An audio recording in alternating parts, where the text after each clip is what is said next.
You're trying to control the weather while standing in the storm. Picture this. It's Tuesday afternoon. You have 3 high-stake deliverables due by the end of the day. 2 team members out sick, and your biggest client just moved up their deadline. You're frantically trying to manage every raindrop, micromanaging the formatting, rewriting emails your team already sent, and personally reviewing work that does not need your touch. Meanwhile, your team is standing there getting soaked, wondering why their capable leader is fighting battles that can't be won. I discovered during my own control obsession recovery, the storm isn't the deadlines, the budget cuts, or the competing priorities. The storm is what happens when leaders try to control everything instead of focusing on the one thing that they can actually control: how they receive, perceive, and respond to the chaos. I'm Dr. Kara, and if you've ever found yourself color coding spreadsheets at 2 a.m. because you couldn't delegate the project planning, this episode is for you.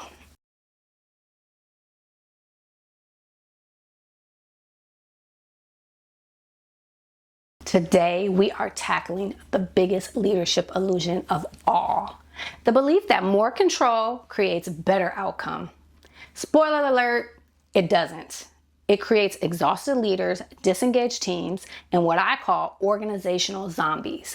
People who show up but have stopped thinking 3 months ago. Over the past 6 episodes, we have built your connected leadership foundation. You learned how to recognize your worth. No more validation seeking, like a LinkedIn post desperate for likes. You've discovered how to embody grace under pressure without turning into a perfectionist robot. Here's what I have discovered in my 25 years of leadership work. You can know your worth, embody grace, and still completely sabotage yourself if you're trying to control everything. It's like being a Zen master who micromanages each piece of the meditation. Control obsession is the leadership equivalent of wearing a winter coat in July. You think it's protecting you, but you're really just making everyone uncomfortable, including yourself. Before I show you how to pivot from control to connection, let me blow your mind with some research. Dr. Daniel Goleman, who is basically the Yoda of emotional intelligence, discovered something that should change how every leader thinks about their role.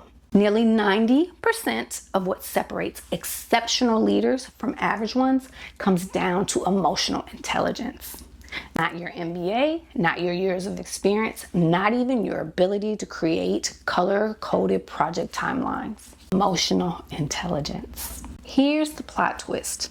When you're in control mode, your brain literally hijacks itself.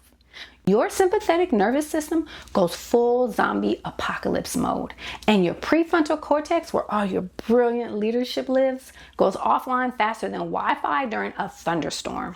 You know that feeling when your team member misses a deadline and you immediately think, I should have just did this myself? That's not leadership wisdom. That's your amygdala throwing a tantrum because it thinks you're under attack. Harvard Business Review studied 20,000 leaders and found that high control leaders create what researchers call learned helplessness in their teams. Basically, your control obsession is turning your brilliant team into leadership dependent toddlers. They stop thinking creatively, stop taking initiative, stop solving problems independently. It's like hiring Michael Jordan and making him sit on a bench. Organizations that lead by control obsessives show lower innovation rates and higher turnover. Your team isn't leaving because the coffee is bad. They're leaving because you accidentally created an environment where their brains are bored. Here's the paradox that changed my entire leadership game. The more tightly you grip for control, the less influence you actually have. But when you pivot from controlling outcomes to mastering your responses, your influence doesn't just expand, it multiplies exponentially. It's like trying to push a rope and learning to pull it. Let me tell you about a moment I discovered I was dealing with a serious control obsession. I was leading a team through a major organizational restructuring. Despite my carefully crafted plans, let's be honest, it would have impressed NASA's mission control, but I found myself feeling constantly frustrated. I reviewed my meticulous plans, and still at the end of the day, I felt like I was herding cats in a thunderstorm while wearing roller skates. My solution? More control, obviously. I implemented 3 new review processes in a single week. I created approval workflows that had more steps than assembling IKEA furniture. I was basically the leadership equivalent of bubble wrap, protective, but ultimately suffocating everything underneath. Here's where it gets embarrassing. My team started walking on eggshells.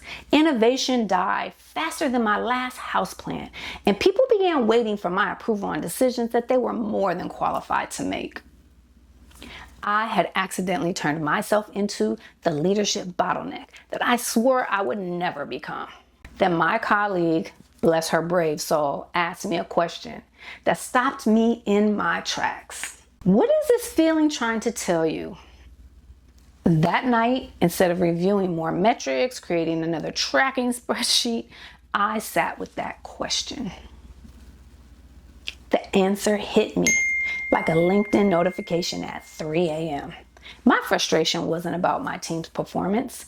It was a giant neon sign telling me I was trying to control things beyond my actual influence. I was attempting to dictate not just the what, but the how, when, where, and probably the background music while they worked.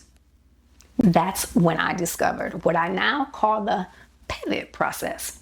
Instead of adding more control, which, let's face it, was about as effective as using a Band-Aid to fix a broken laptop, I pivoted my focus to the only thing I can truly control, which is how I receive, perceive, and respond to what's happening around me.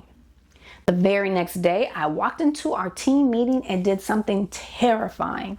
I asked for their input instead of delivering my pre-planned solutions. What obstacles are you facing that I might not see? The change was immediate. People who had been quiet for weeks suddenly offered insights that solved problems I didn't even know existed. It was like watching a team of leadership zombies come back to life. Now, let me teach you the exact pivot process that transformed my leadership from control freak to connection genius. This isn't just theory. This is your daily practice for conquering control obsession. Think of it like this: hitting the pause button on Netflix during the most dramatic moment. Except instead of finding out who the villain is, you're discovering what's really happening in your leadership situation. You're receiving not just the PowerPoint presentation, but the nervous glances when someone mentions budgets, the way shoulders tense when you enter the room, the subtle shift in energy that tells you more than any status report ever could. When you get that email about budget cuts, instead of immediately forwarding it with the urgent, we need to talk ASAP, pause and receive. What are people probably feeling right now? Panic? Confusion? Are they already mentally updating their LinkedIn profiles? This pause interrupts your control reflex faster than a fire drill interrupts a boring meeting. You're gathering intelligence instead of just reacting, which always leads to better decisions and fewer emergency Zoom calls. This is where you become a detective in your own leadership story. You're examining your internal landscape to discover what is driving your need to control. Most control obsession comes from a stem of fear of being seen as ineffective, fear of outcomes that you cannot influence, and fear of team members making mistakes that will reflect on you. Ask yourself, what am I afraid will happen if I don't control this? Will the project fail? Will people think I'm not earning my leadership paycheck? Will chaos reign and productivity plummet like the stock market in 2008? In my restructuring example, when I perceived honestly, I discovered my rush to control wasn't about the project at all. I was terrified as being seen as a leader who could not handle change. Once I named that fear, it lost its power over my decisions. With this new clarity, your response transforms from reactive control to intentional influence. Instead of, here's exactly how you'll do this, and I'll be checking on you hourly, you respond with, here's the outcome we need. What approach do you recommend? What support do you need to succeed? This pivot isn't about lowering standards or becoming a pushover. It's about shifting from how can I control this outcome to how can I influence the situation in a way that brings out the best in everyone's work. Now, let me give you the exact tools to implement the pivot process starting today. This is your daily practice for transforming control obsession into responsive leadership. A daily control audit. For the next week, become a control detective. Every evening, answer these questions. What did I try to control today that was outside of my actual influence? Hint, if you found yourself wanting to control other people's thoughts, feelings, or coffee preferences, that's a red flag. Where did I micromanage instead of empowering? What decisions did I make that someone else could have made better? This audit reveals your control triggers faster than a mirror reveals bedhead. Most leaders discover that they're trying to control everything from project timelines to the office thermostat. Every time you feel the urge to control, use this 3-step process, the control pause. Take 3 conscious breaths and ask, what am I receiving right now? Not just the problem, but the full context.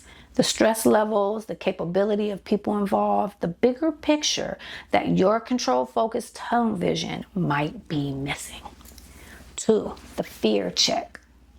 Ask yourself, what am I afraid will happen if I don't control this outcome? Is this fear based on actual evidence? Or is it my brain catastrophizing like a Netflix documentary narrator? 3, the influence pivot. Choose your response from these influence-based options. What support do you need to handle this successfully? What's your recommendation for moving forward? What obstacles should we anticipate and how can we prepare?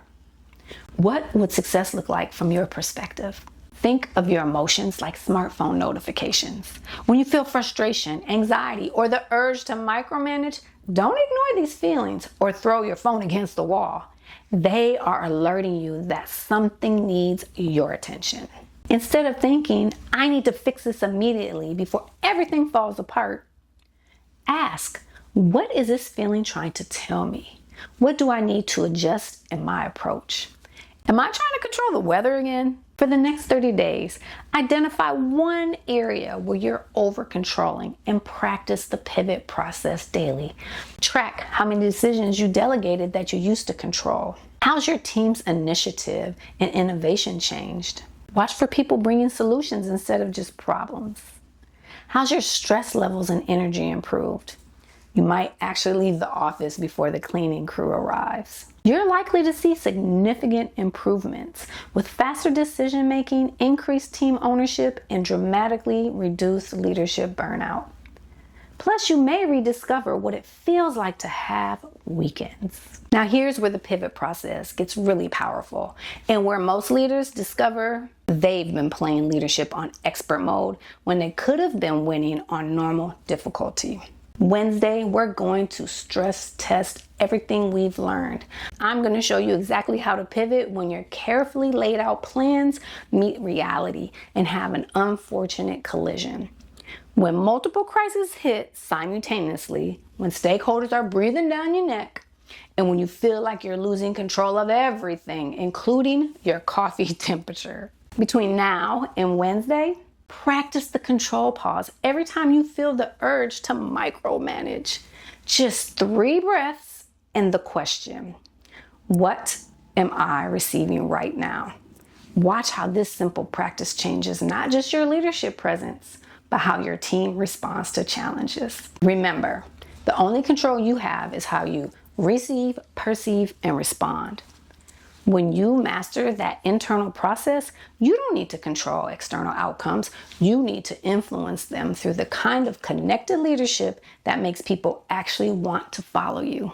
If this episode shifted how you think about control, hit that subscribe button and share this video with a leader who is burning out from trying to manage everything. Leadership isn't about walking the tightrope perfectly. It's about finding grace in the sway. When you conquer control obsession through the pivot process, you don't just become a better leader. You become the leader that your team has been secretly hoping you'd become. I'll see you Wednesday when we put the pivot process under real pressure and discover how connected leaders turn chaos into opportunity. Until then, pivot from control to connection. Your influence depends on it.